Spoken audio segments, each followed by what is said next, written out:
Hello बच्चा party once again welcome back to our YouTube channel Study Ji Classes. तो बच्चों आज के इस नए वीडियो लेक्चर में यहाँ पर बच्चों हम स्टडी करने वाले हैं सुपर पोजिशन प्रिंसिपल के बारे में, जो आप सभी लोगों के लिए काफ़ी ज़्यादा इम्पोर्टेंट टॉपिक होने वाला है। इस टॉपिक के अंदर में यहाँ पर बच्चों हम हर एक बेसिक पॉइंट, हर एक बेसिक कंसेप्ट के बारे में आज के इस वीडियो लेक्चर के अंदर में यहाँ पर बच्चों हम जबरदस्त तरीके से बताने और समझाने वाले हैं। तो अगर आप सभी लोग को आज की वीडियो पसंद आती है तो वीडियो को लाइक और चैनल को सब्सक्राइब जरूर करिएगा। इसी के साथ बिना देरी के इस वीडियो को यहाँ पर हम स्टार्ट करते हैं।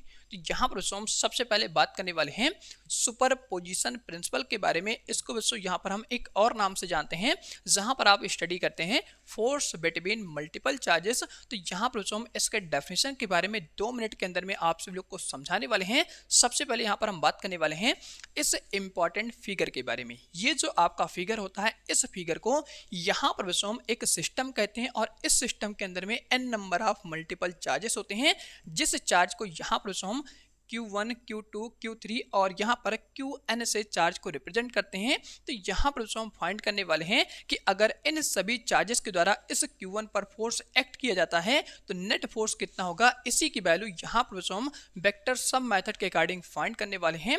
तो यहाँ पर आपको ये समझना है कि इस सिस्टम के अंदर में यहाँ पर जितने भी चार्जेस हैं, सभी चार्ज यहाँ पर आपस में पॉजिटिव नेचर के चार्ज होते हैं। और यहाँ पर ये जो आपका चार्ज होता है Q2, Q3 और यहाँ पर Qn, ये सभी अदर चार्ज होते हैं। ये सभी चार्ज मिल करके यहाँ पर Q1 पर फोर्स लगाते हैं। तो Q2 के द्वारा यहाँ पर Q1 पर फोर्स लगाया जाता है। इसी टाइप से Q3 के द्वारा Q1 पर फोर्स लगाया जाता है। इसी टाइप से यहाँ पर आप बात करते हैं कि Qn के द्वारा Q1 पर फोर्स लगाया जाता है। तो इन सभी फोर्स की जो डायरेक्शन होती है, वो डायरेक्शन बच्चों यहाँ पर कुछ इस टाइप से इधर और इधर और इधर की तरफ होती है। तो सबसे पहले यहाँ पर हम बात करने वाले हैं इन सभी फोर्सेस के बारे में कि इन सभी फोर्स की डायरेक्शन आप सभी लोग वेक्टर फॉर्म में किस तरीके से यहाँ पर इस टाइप से लिखने वाले हैं। तो इसके लिए यहाँ पर आप सभी लोगों ने इस वीडियो के जस्ट प्रीवियस वीडियो लेक्चर में Coulomb's law in vector form के बारे में अच्छी तरह से स्टडी किया है। उसी कंसेप्ट का यहाँ पर हम यूज़ करके आपको बताने वाले हैं। तो यहाँ पर आपको सबसे पहले ये समझना है कि ये जो आपका Q2 चार्ज होता है, ये Q2 चार्ज Q1 पर फोर्स लगाता है। तो जो चार्ज जिस पर फोर्स लगा रहा है, इस चार्ज को यहाँ पर हम इनिशियल चार्ज कहेंगे, इस चार्ज को यहाँ पर हम फाइनल चार्ज कहेंगे। सेम टाइप से बच्चों यहाँ पर आपको ये समझना है कि Q3 चार्ज अगर Q1 पर फोर्स लगाता है तो ये आपका इनिशियल चार्ज हो जाएगा, ये आपका फाइनल चार्ज हो जाएगा। इसी टाइप से यहाँ पर आपको समझना है कि Qn चार्ज Q1 पर फोर्स लगाता है तो ये आपका इनिशियल चार्ज होगा, ये आपका फाइनल चार्ज होगा। अब हम फोर्स के बारे में बात करने वाले हैं। तो यहाँ पर बच्चों आपको ये समझना है कि ये भी चार्ज पॉजिटिव है, ये भी चार्ज पॉजिटिव है। तो जब ये चार्ज इस पर फोर्स लगाता है तो ये चार्ज बच्चों यहाँ पर क्या होता है, अपने पॉइंट से इधर की तरफ पीछे की तरफ मूव करता है। और जब ये चार्ज Q1 पीछे की तरफ मूव करता है तो इस केस में यही जो यहाँ पर डायरेक्शन होती है, इसी डायरेक्शन को यहाँ पर हम फोर्स की डायरेक्शन कहते हैं। अब वेक्टर फॉर्म में इस फोर्स को हम किस टाइप से यहाँ पे लिखने वाले हैं, तो इसके लिए दोस्तों यहाँ पर आप जानते हैं कि फोर्स को वेक्टर फॉर्म में यहाँ पर हम कुछ इस तरीके से दिखाते हैं। यहाँ पर ये नंबर आप कैसे लिखते हैं, इसके लिए यहाँ पर आपको समझ लेना है कि जो चार्ज जिस पर फोर्स लगा रहा है, ये चार्ज आपका इनिशियल है, ये आपका फाइनल है। तो सबसे पहले आपको फाइनल पॉइंट लिखना है। फाइनल पॉइंट बच्चों यहाँ पर हम लिखेंगे 1 और इनिशियल पॉइंट यहाँ पर आपका 2 हो जाएगा। तो सेम टाइप से यहाँ पर हम इनिशियल पॉइंट को 2 लिख देंगे। तो ये बच्चों यहाँ पर क्या होती है, फोर्स की डायरेक्शन होती है जो Q2 चार्ज के द्वारा Q1 पर लगाया जाता है। इस फोर्स को यहाँ पर हम इस तरीके से F12 से यहाँ पर रिप्रेजेंट करते हैं। सेम टाइम से बच्चों यहाँ पर हम बात करने वाले हैं कि यहाँ पर जो आपका Q3 चार्ज होता है वो Q1 पर फोर्स लगाता है। तो इस फोर्स की डायरेक्शन इधर की तरफ होती है, क्योंकि ये जो आपका चार्ज होता है अब ये इधर की तरफ मूव करेगा। तो फोर्स की डायरेक्शन को वेक्टर फॉर्म में यहाँ पर हम इस तरीके से प्रेजेंट करने वाले हैं। ये आपका इनिशियल चार्ज होता है, ये आपका फाइनल चार्ज होता है। तो सबसे पहले आपको फाइनल पॉइंट लिखना है, इसके बाद इनिशियल पॉइंट लिखना है। सेम टाइप से बच्चों यहाँ पर हम बात करने वाले हैं कि ये जो आपका Qn चार्ज होता है, ये भी Q1 पर फोर्स लगाता है। तो ये चार्ज इधर की तरफ मूव करता है। तो यही जो यहाँ पर डायरेक्शन होती है, इसी डायरेक्शन को यहाँ पर हम फोर्स की डायरेक्शन कहते हैं। तो इस चार्ज के द्वारा यहाँ पर जो फोर्स एक्ट किया गया है, उस फोर्स को वेक्टर फॉर्म में यहाँ पर हम सेम टाइप से यहाँ पर हम दिखाने वाले हैं F1n से। तो इस प्रकार से यहाँ पर बच्चों आप लोग इन सभी फोर्सेस के डायरेक्शन के बारे में स्टडी करते हैं। यहाँ पर हम बात करने वाले हैं कि यही जो आपके फोर्सेस हैं F12, F13, F1n, इन सभी फोर्सेस का यहाँ पर हम वेक्टर सम करने वाले हैं। तो इस टाइप से यहाँ पर हम ऑब्टेन कर लेंगे कि Q1 पर नेट फोर्स यहाँ पर कितना होता है। तो इसके लिए बच्चों यहाँ पर हम लिखने वाले नई लाइन से अकॉर्डिंग टू, यहाँ पर हम लिखेंगे according to vector sum method, vector sum method. अब यहां पर दोस्तों आप जानते हैं कि इस Q1 पर नेट फोर्स इन सभी अदर चार्जेस के द्वारा कितना एक्ट होता है, उस फोर्स को यहां पर दोस्तों हम F नेट से वेक्टर फॉर्म में रिप्रेजेंट करने वाले हैं। तो यहां पर हम आगे लिखेंगे F नेट इक्वल टू,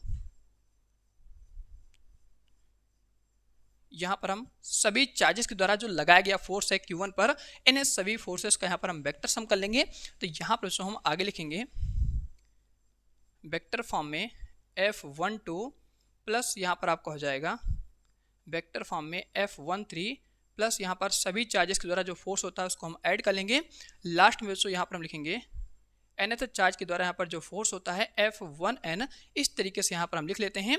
इसको यहाँ पर दोस्तों हम इक्वेशन नंबर फर्स्ट यहाँ पर हम कंसीडर करते हैं।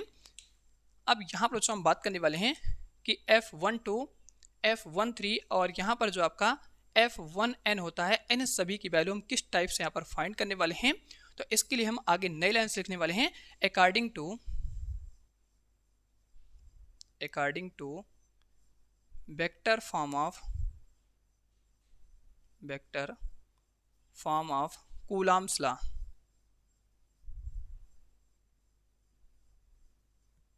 Vector form of Coulomb's law का यहाँ पर हम यूज़ करने वाले हैं।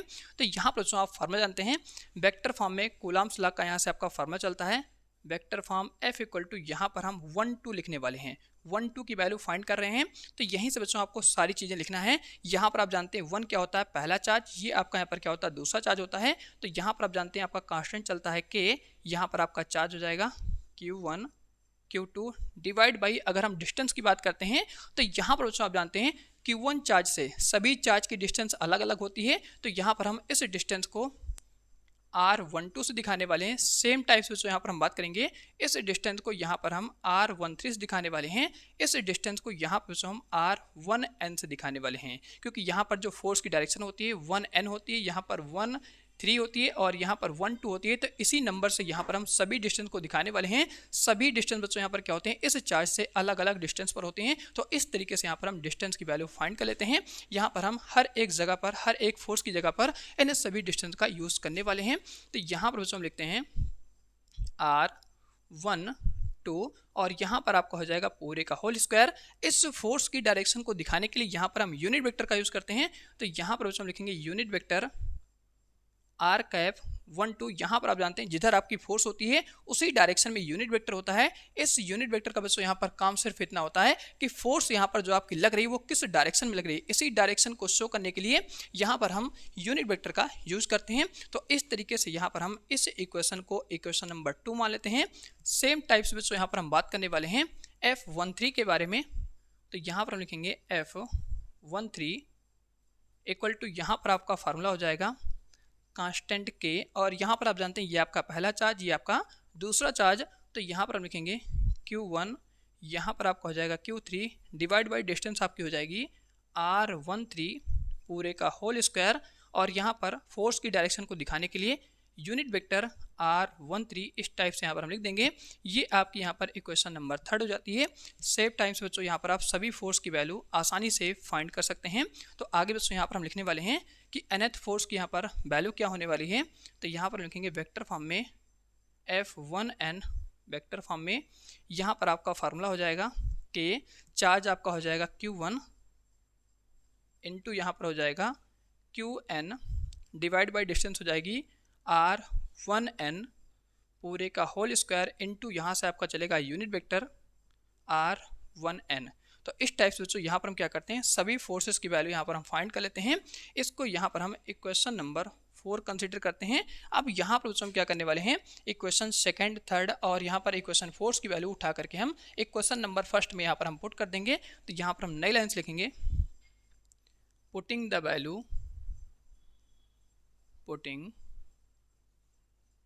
Value of equation second, third and 4 in equation first. Equation first में हम सभी की वैल्यू यहाँ पर पुट करने वाले हैं। तो यहाँ पर बच्चों हम लिखेंगे F नेट वेक्टर फॉर्म में यहाँ पर आपका हो जाएगा F12 की वैल्यू यहाँ पर हम पुट करेंगे तो यहाँ पर आपकी वैल्यू चलेगी K Q1 Q2 divide by यहाँ से आपका चलेगा डिस्टेंस का स्क्वायर R12 का स्क्वायर इंटू यहाँ पर आपका यूनिट वेक्टर हो जाएगा R12 प्लस करके यहाँ पर हम 13 की वैल्यू पुट करेंगे तो यहाँ पर आपकी वैल्यू हो जाएगी K Q1 Q3 divide by यहाँ से डिस्टेंस का स्क्वायर यूनिट वेक्टर यहाँ पर आपका हो जाएगा R13। सेम टाइम से यहाँ पर हम क्या करेंगे, सभी फोर्सेस को यहाँ पर हम ऐड कर लेंगे। अब nth फोर्स की वैल्यू यहाँ से हम पुट करने वाले हैं तो यहाँ पर हम लिखेंगे K Q1 Qn और डिवाइड बाई यहाँ से जाएगा डिस्टेंस का स्क्वायर यूनिट वेक्टर यहाँ से बच्चों आपका चलेगा R⁻1n। तो इस टाइप से यहाँ पर हम क्या करते हैं, सभी फोर्सेस की वैल्यू उठा करके यहाँ पर हम इक्वेशन नंबर फर्स्ट में पुट कर देते हैं। अब यहाँ पर दोस्तों आप देख पा रहे हैं इस इक्वेशन के अंदर में यहाँ पर ये जो आपका कांस्टेंट होता है के, ये सभी में कॉमन होता है तो सभी के को बच्चों यहाँ पर हम क्या करेंगे, बाहर ले लेंगे। तो आगे यहाँ पर हम नई लाइन्स लिखने वाले हैं। एफ नेट फोर्स की वैल्यू यहाँ पर आपको मिलती है, यहाँ से के आपका बाहर आ जाएगा, यहाँ से वैल्यू आपकी चलेगी Q1 Q2 और डिवाइड में यहाँ से आपका हो जाएगा डिस्टेंस का स्क्वायर, यहाँ पर आपका यूनिट वेक्टर चलेगा R12 प्लस यहाँ से आपका हो जाएगा Q1 Q3 डिस्टेंस का स्क्वायर, यूनिट वेक्टर यहाँ से आपका चलेगा R13। इसी टाइप से यहाँ पर आपका nth चार्ज का फोर्स हो जाएगा Q1 Qn डिवाइड में यहाँ से आपका हो जाएगा R1n पूरे का होल स्क्वायर, यूनिट वेक्टर यहाँ से हो जाएगा R1n। तो इस टाइप से यहाँ पर हम क्या करते हैं, k की वैल्यू पूरे में से बाहर लेते हैं। अब यहाँ पर आपको F नेट की वैल्यू मिल जाती है, यहाँ पर हम k की वैल्यू पुट कर देंगे। k की वैल्यू यहाँ से आपकी चलती है 1/4 पाई एप्सिलॉन नॉट। यहाँ पर हम सेम टाइप से सबको कॉपी करेंगे तो यहाँ से हम लिखेंगे Q1 Q2 डिवाइड बाई यहाँ से आपका हो जाएगा R12 पूरे का होल स्क्वायर, यूनिट वेक्टर यहाँ से बच्चों आपका चल रहा है R12 प्लस यहाँ पर आपका हो जाएगा Q1 Q3 divide by R13 पूरे का होल स्क्वायर, यूनिट वेक्टर यहाँ से आपका हो जाएगा R13 प्लस यहाँ पर हम लास्ट वाले को लिखेंगे Q1 Qn और यहाँ से आपका हो जाएगा R1n पूरे का होल स्क्वायर, यूनिट वेक्टर यहाँ से आपका चलेगा R⁻1n। तो इस टाइप से बच्चों यहाँ पर आपसे लोग नेट फोर्स की वैल्यू यहाँ पर फाइंड कर लेते हैं कि इस Q1 चार्ज पर जो आपका नेट फोर्स होता है उसकी वैल्यू बच्चों यहाँ पर आपकी निकल आती है F नेट इक्वल टू यहाँ से आपका बॉक्स में फार्मूला चलता है, इसी फार्मूले को नोट कर लेना है। तो यही जो यहाँ पर आपका फार्मूला होता है, इसी फार्मूले को यहाँ पर हम क्या कहते हैं, सुपरपोजिशन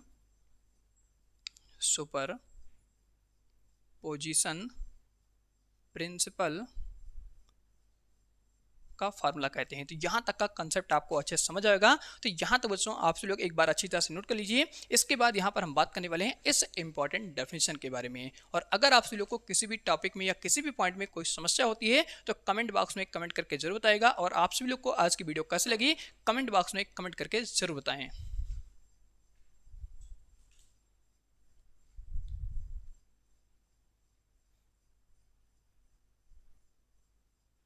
तो यहाँ पर दोस्तों आप सभी लोगों ने इस इंपॉर्टेंट डेरिवेशन के बारे में अच्छी तरह से नोट कर लिया होगा। अब यहाँ पर दोस्तों हम बात करने वाले हैं कि सुपरपोजिशन प्रिंसिपल को आप सभी लोग किस प्रकार से यहाँ पर डिफाइन करने वाले हैं। तो इसकी डेफिनेशन के अंदर में यहाँ पर दोस्तों आपको बताया जा रहा है if a system contain a number of interacting charges. तो यहाँ पर दोस्तों हम क्या करते हैं, सबसे पहले एक सिस्टम कंसिडर करते हैं जिसके अंदर में यहाँ पर क्या होते हैं, n नंबर ऑफ चार्ज होते हैं। यहाँ पर ये आपका Q1 चार्ज होता है, ये आपका Q2 चार्ज होता है, ये आपका Q3 चार्ज होता है।